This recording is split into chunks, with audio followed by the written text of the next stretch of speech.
Lori Lightfoot investigation revealed that the village was nearly $3.6 million in the deficit. Is that correct? Yes. With $3.6 million in the deficit, how ambitious were you in trying to get out of that deficit? And 1 year later, where does the village stand? We are very mindful of where we got, because what former Mayor Lightfoot's report indicated was a $3.6 million deficit. And as we dug a little bit further, and we were some months after that report, it actually had ballooned up to $8 million in our net fund balance of a difference. That became one of our biggest focal points. I would say year one has really been primarily about stabilizing our financial position, also stabilizing the community. When we first came in, we would get messages weekly, if not daily, that would indicate one vendor or another being hundreds of thousands and one vendor being over $1 million in the debt that we owed in debt.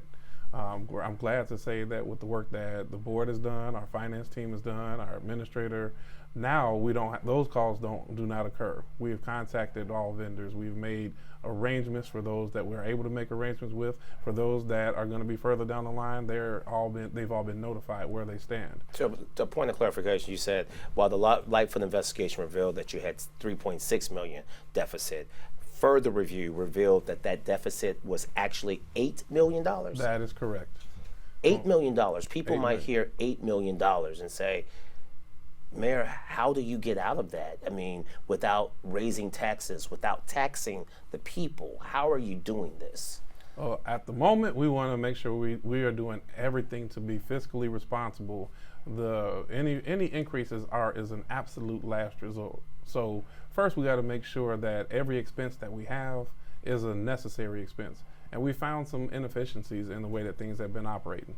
We were not just properly going after, we were not doing business licenses due to inefficiencies in the last administration. So we just went through our natural process, and we went from issuing a little bit over 100 business licenses to close to 300.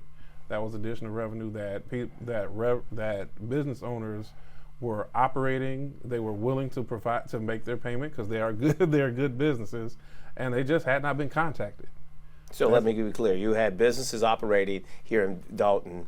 Their licenses expired, but no one from the village was telling them you need to renew. That is correct. Nobody doing the next extra step to the checks and balance. Yeah, to go and get that.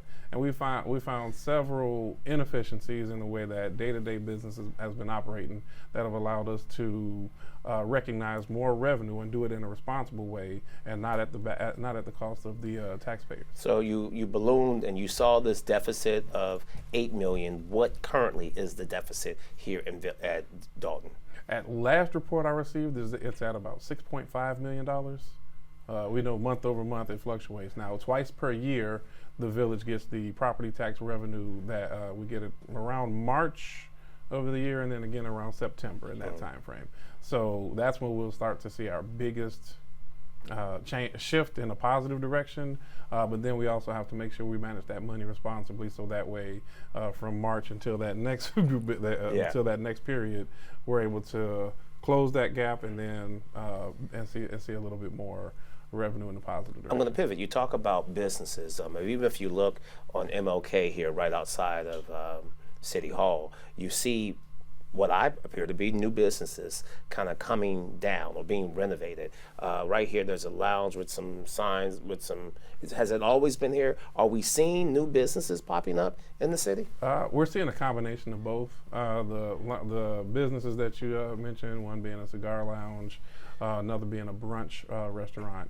The owner had already had possession of the building already, but the owner was not allowed to get a business license to renovate, was not allowed to get permits to improve. So we just talked with them, made sure that they did their due diligence and allowed them the permits to build up and allowed them the business license to open their doors. So that has been a positive. In addition to that, we've had several conversations, so we expect to see more additional new businesses coming into town within the coming 12 months. So what was it? What was the red tape that that you believe businesses like the Cigar Lounge was facing, that they just couldn't get business licenses? I think that there was too many administrative barriers, some personality with the last administration, some a lack of education or knowledge within the department on what steps to take next. And when there is that level of clash, business owners do not look to try to invest and figure out what to do when if the mayor's office or the administration does not appear to have a plan. It's been very important for us that we become a business-friendly community, that we work with our business owners to make life easier, so that when they come in, they can fill out an application, get the proper inspections, and then they can go on and manage their company, because that's really their bread and butter. Do you believe your administration and you removed that red tape? Absolutely. I know we've taken great strides to remove that red tape. Of course, there are still checks and balances that have to be in place, and we will enforce that, because that's for the safety of the business, that's for the safety of the residents.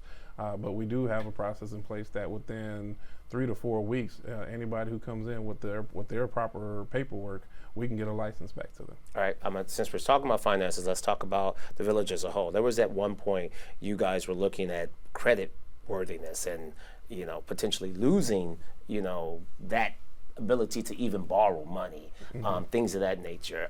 Where do you stand at this juncture when it comes down to creditworthiness and just being able to continue to operate as a municipality should? At this point, we still do not have a bond rating, so that portion has not improved.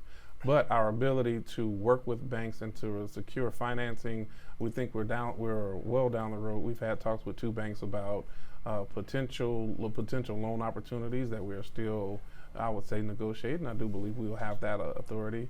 I can also point out that we have received 1 loan already with Wintrust, which was what we used to acquire Pope Leo's childhood home.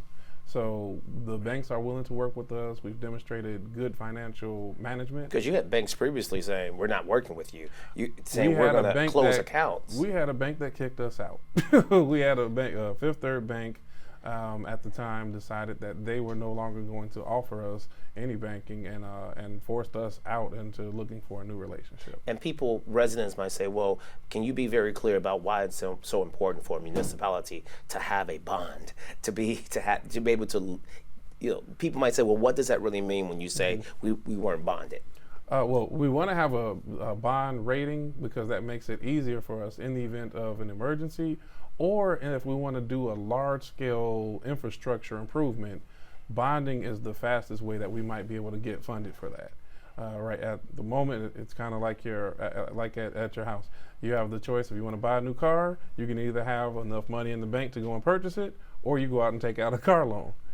Many people, even if they have the money in the bank, may take the option of doing a loan, because it allows you to have better management of your finances or your month to month, the money coming in. Before the Henyard administration, if my math is correct, the village had a surplus. Correct. Of nearly, what was it, 5.6 million, correct? And so people who may not live in Dolton might say, well, we had 5.6 million, and you then ballooned to when she was done, to $8 million. You were a trustee, and so were many of the current trustees. You're not just new to the city. It begs the question that people might still want to know is, how do you take any responsibility for allowing for the administration to go from a surplus to a negative and your current state? As a trustee, I took the responsibility, and we all took the responsibility of oversight. And so with that oversight, once we saw things going in the wrong direction, we spoke up about it. We spoke up early and often. And that's the primary responsibility that we have. We did not approve unbalanced budgets. We would not approve any expenditures that did not fall within the guidelines of that budget. And because of that, that's where a lot of people really saw the clash that came, was as a result of us doing our job as trustees on financial transparency and oversight. And unfortunately, it became a big spectacle, the way that the clash happened. I won't dodge that there's a level of responsibility on all sides, because I think that when you take the position, you always reflect back and think, what things could we have done better? Right. I think through responsibility, we did raise the red flag. We did everything possible to stop the bleeding. I would also say that had we not taken the steps we did, that deficit how it ballooned to 8 million could have been 20 million.